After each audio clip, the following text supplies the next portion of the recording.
Hi julle, baie welkom by nog 'n video. Dit is so lekker om saam met julle in te skakel. Nou, net gou vinnig, vandag is al bietjie iets anders en ons sien baie uit daarna, maar ek moet net gou julle herinner aan die nuusbrief.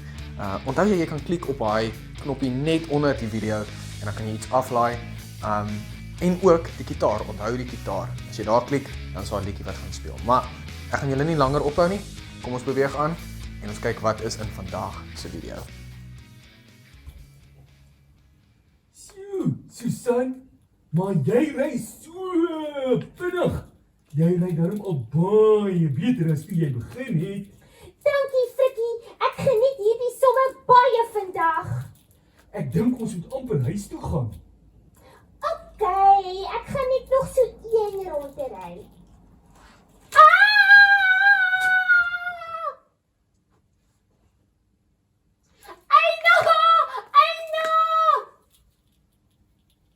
Susan, jy okay? My arm! Ek gaan haal gou jou ma.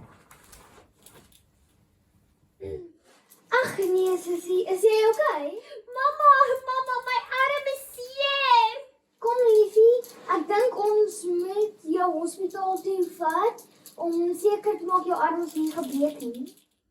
Ag nee, ek hoop regtig nie haar arm is gebreek nie.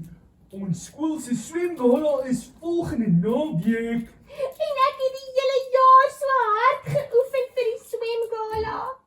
Kom ons bekommer nie nou daaroor nie. Kom ons hoor wat die dokter sê. Wat sê die dokter, Susan? My arm is gebreek. Ag nee. Wat van die gala? Ek gaan nie kan swem nie. Dis baie sleg.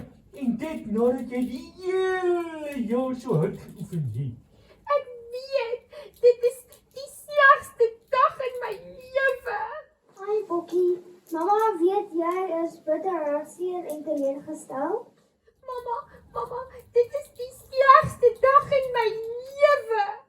Ai liefie, ek weet dit voel nou so, maar jy kan weer volgende kwartaal swem. Ek weet, maar mamma, ek het so hard geoefen. Soms gebeur slegte dinge met ons en ons kan eers later verstaan en sien hoekom dit gebeur het. Mamma, niks goed kan hiervan kom nie. Dit is die slegste dag in my lewe. Weet jy, Susan, miskien kan jy ietsie doen vir jou maatjies. Deel om nog steeds deel te wees aan die gala, al mag jy nie swem nie. Soos wat? Miskien kan jy 'n mooi plakkaat maak om jou maatjies aan te moedig.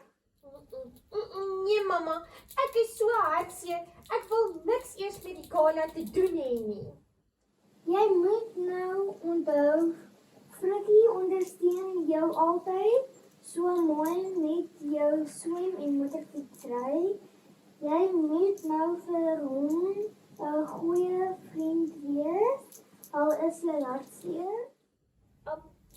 Okay, miskien sal ek vir Frikkie en my ander maat se poster maak. Ek dink hulle sal baie daarvan hou. Frikkie, jy is van as jy nie kan nie, wie kan dan go Frikkie? Hallo Susan. Hallo juffrou Poggenpoel. Genade, maar dit is 'n pragtige plakkaat. Ag baie dankie juffrou. Ek sou ook geswem het, maar toe het ek my arm gebreek en toe het my mamma gesê miskien moet ek 'n plakkaat maak. So hier is dit nou. Dit is werklik baie mooi. Het jy alles self geteken? Ja, juffrou, sommer gister na skool. Dis wonders. Ek het jou nog nooit by ons kunsklub gesien. Nee juffrou, ek is maar die ouetjie wat altyd geswem het. Dit is die eerste keer wat ek nou teken, nou dat ek my arm gebreek het. Jy het werklik 'n talent, Susan. Jy moet kunstklas toe kom van volgende week af, hoor? Het jy dit geniet om te teken? O ja, baie. Wil jy nou meer, as jy nie jou arm gebreek het nie, sou jy nooit 'n plakkaat gemaak het nie. En sou jy nooit geweet het, jy hou van teken nie. Haai juffrou is reg. Ek het nooit so daaraan gedink nie. Nou gaan jy kan swem, en motorfietsry, en teken. My aarde juffrou, ek sien juffrou verseker volgende week by die kunsklasse. En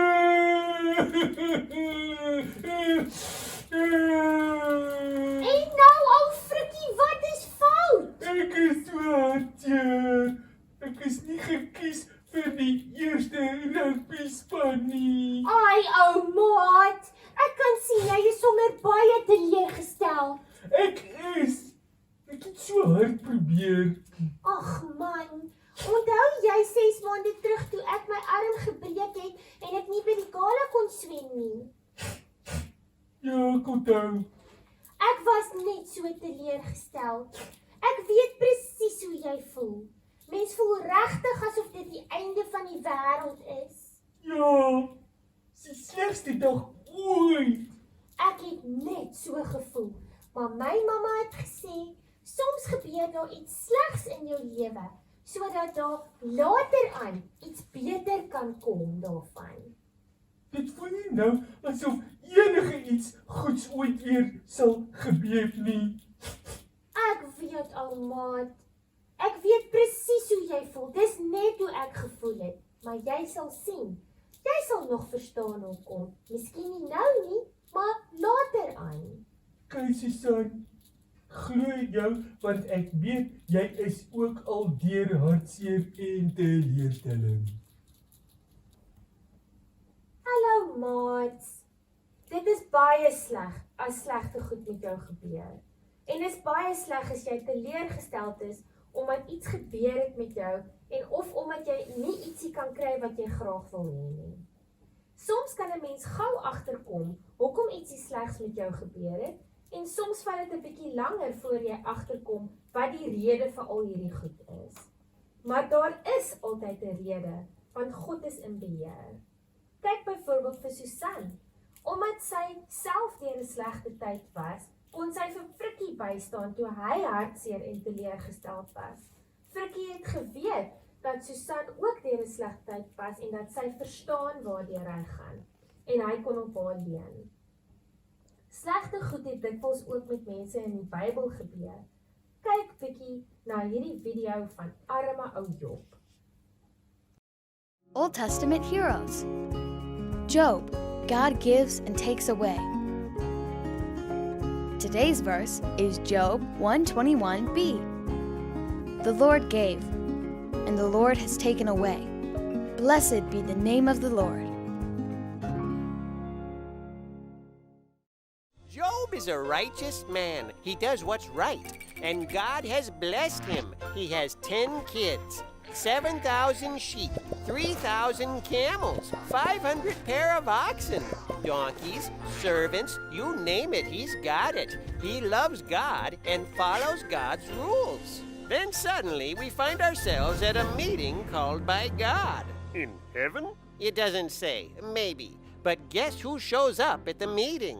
Abraham Lincoln? Nope. Satan. And God says, look at Job. He respects me and does what's right. And Satan says, he only respects you because you've blessed him. Take away his stuff and he'll curse you to your face. Scene change, back to Job. A bunch of bandits come and take all the oxen and donkeys. Then fire comes from the sky and burns up all the sheep. Then more bandits come and take the camels. Then a windstorm knocks down the house where his kids were, and they all die. Oh no, what did he do? Well, he was really sad. He ripped his robes and sat down in the dirt. But then he said, the Lord gave me all that stuff, and he can take it away. Blessed is the name of the Lord. That's quite an impressive response. Yes, it is. Job was going to respect God no matter what. Scene change. Another meeting in heaven or wherever. Satan says, okay, but he's still healthy. Take away his good health and then he'll curse you to your face. So back to Job, who suddenly finds himself covered with sores from head to foot. They really hurt, and Job is miserable. Job's wife comes by, takes one look at him, and says, "You should just curse God and die." That's not a very nice thing to say to your husband. Curse God and die? No, it wasn't. It looks like the accuser is right, that we only respect God when he gives us what we want. But Job says his wife is speaking foolishly, and he won't curse God. Then 3 friends show up who've heard about Job's terrible state. They sit quietly with him for 7 days. Then they start talking. Obviously, these terrible things have happened to you because you've done something terrible. Tell us what you've done. But Job says, I've been good. I've been following God. And the friends get a little cranky and say, bad things are punishment. If you want your stuff back, you need to stop being bad. And Job gets a little cranky and says, I told you I've been good. I don't know why God let these bad things happen to me. And Job's friends get even more cranky and say, not only have you done terrible things, but you are proud and won't admit it. You deserve all these terrible things.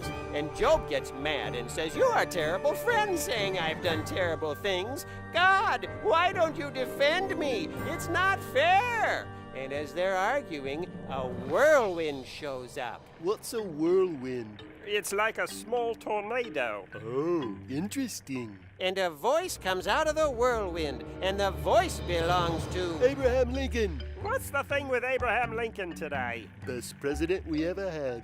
Sorry for the interruption. the voice belongs to God. Does he explain why everything bad happened? About the meetings in heaven? Or wherever?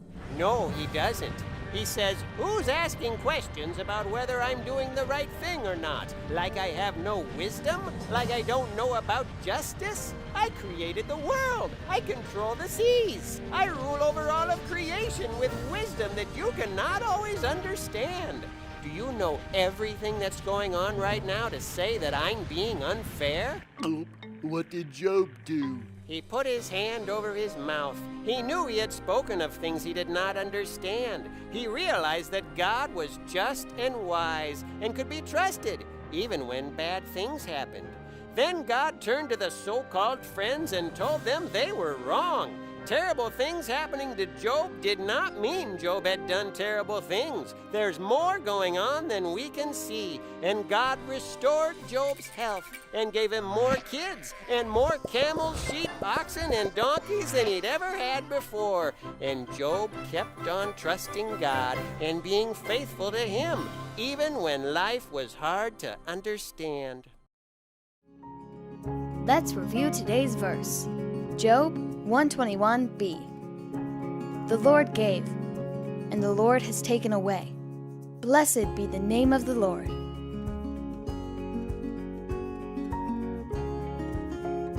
Let's talk. What did we learn? Job kept trusting God, even when he didn't understand what God was doing. Parents, share a story about when you had to trust God.